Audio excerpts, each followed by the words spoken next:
Queríamos consultarte por algo tan importante que ha pasado en nuestra ciudad años atrás y que ahora es una noticia a nivel nacional, que tiene que ver con el hantavirus, y básicamente saber qué información se le tiene que brindar a la población, teniendo en cuenta esto que te decía, ¿no? Que somos una ciudad con riesgo de hantavirus.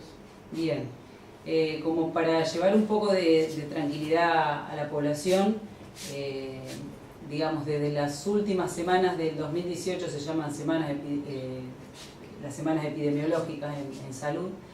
Desde las últimas semanas, desde noviembre, casi principios de noviembre hasta la actualidad, hubieron muchos casos, o sea, casos presuntivos que después no se terminaron de confirmar, o sea, no fueron confirmados. Obviamente ahora en el 2019 contamos con estos 19 casos confirmados, que están todos en la ciudad de Puyén, de los cuales, bueno, 9 fueron fallecieron. Y bueno, pero en la provincia de Buenos Aires no se registraron casos y no tenemos otro registro de casos en todo el resto del país, lo que va de 2019. Eso es el único foco que está, que bueno, que ahora yo he hablado con varias personas, entre ellos uno de los curas de Cortés, Fabián Cortés, que está allá. He hablado con él porque tenemos la situación, ahora me voy un poco de lo que me preguntaste, sí, volvemos. Sí. Tenemos misioneros de Roque Claro. Pérez en la zona del sur. Bueno, están en una población que se llama Cusame, está a 110 kilómetros de Puyén. Y bueno, yo de la última vez que hablé con Cortés, que fue el fin de semana, bueno, estaban todos bien. Hubo 2 personas, o 3 que vinieron, mejor dicho, que bueno, que en realidad también se está comentando que una de las personas estaría con un cuadro sospechoso. Bueno, acabo de venir de visitar a esa persona, no tuvo ningún síntoma no tuvo ningún síntoma que tenga que ver con hantavirus. Obviamente se interpretó el cuadro como una persona que estuvo en una región, por así decirlo, cercana, pero 110 kilómetros es mucho. Y bueno, se toman las medidas preventivas del caso, pero el paciente no tiene absolutamente casi ni síntomas. Tuvo un pequeño dolor de garganta, se asustó por la situación que estaba atravesando por las noticias, y la familia un poco también de acá insistía para que se vuelva porque estaban todos asustados, ¿no? Y bueno, psicológicamente sería. Claro, estaba con dolor de garganta, nada más, había tenido un poquito de chuve frío, está sin fiebre, está sin fatiga, sin diferencia. ¿Esa persona estaba ahí con el grupo misionero en Cusame? Ninguno estuvo en Epuyén. Es más, cuando hablé con Cortés, me dijo que directamente ellos siempre tienen como una entrada por Epuyén, o pasan por Epuyén, pero bueno, no, hicieron como 100 kilómetros más de ripio para ni siquiera pasar por Epuyén, porque obviamente cuando ellos se fueron ya se sabía de todo esto. Y bueno, así que yo en lo posible traer a la población, por supuesto. Esta persona se ve inundada de mensajes, de situaciones que obviamente que es todo para saber cómo se encuentra, que esté bien y todo, y ella está agradecida, pero bueno, tratemos de tranquilizarlo con esta situación.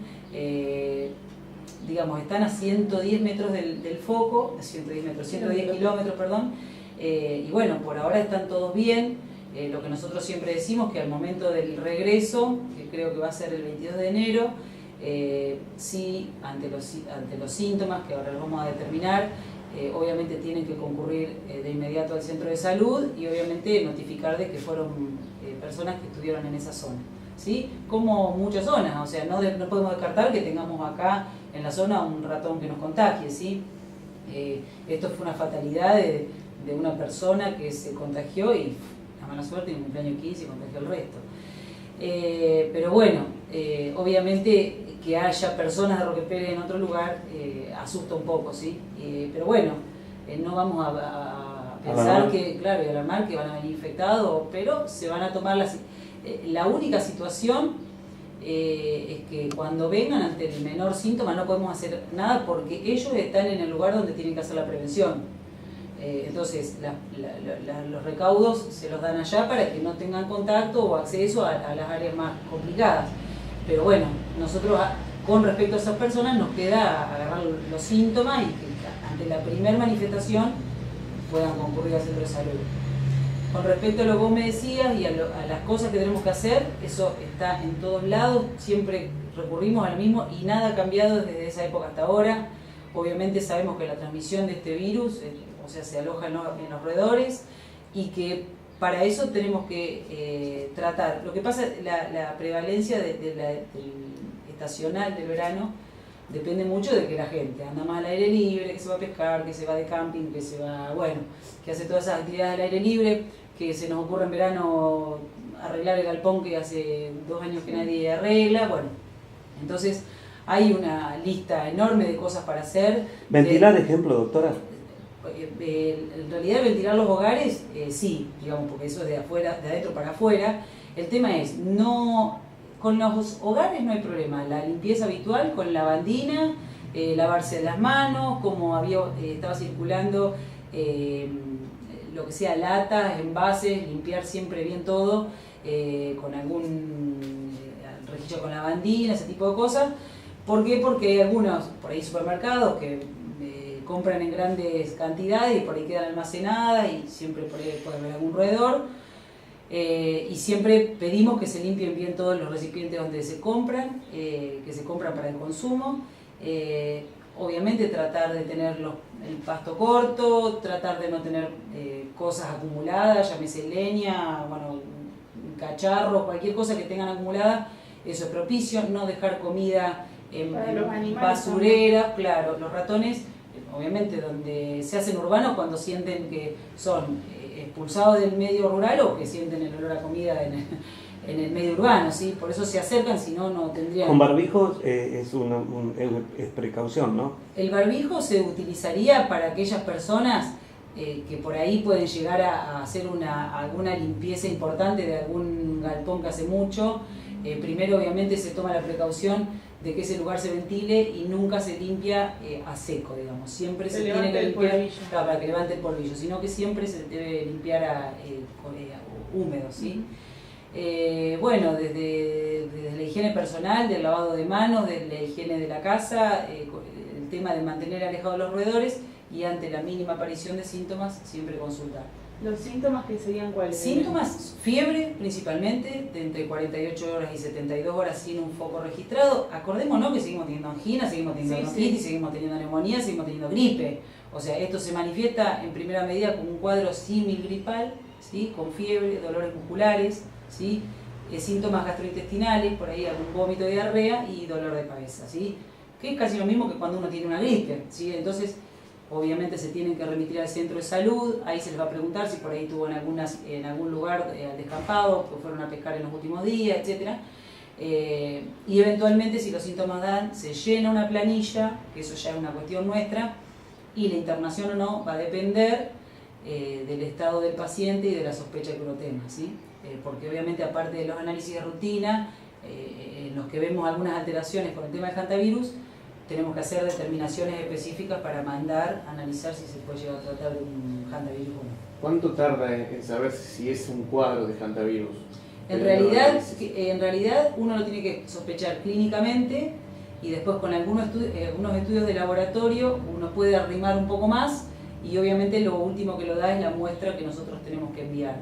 La muestra tarda, en general por ahí entre 5 a 7 días, tarda para determinarse.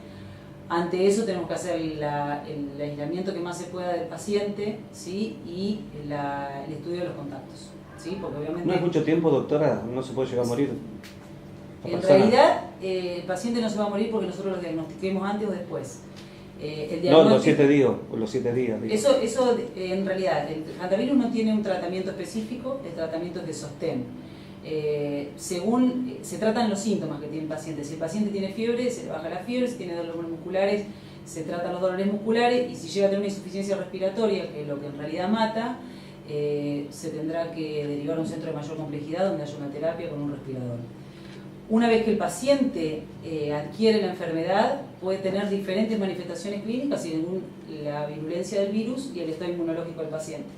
Si es un paciente que por ahí puede llegar a estar inmunodeprimido, las consecuencias pueden ser más serias y puede ser un paciente que vaya a una complicación más importante. Si no, por ahí hasta puede pasar como un cuadro gripal, ¿sí? en otras ocasiones han pasado serologías positivas de pacientes con sospecha, pero con un cuadro más o menos banal y terminaron siendo positivos.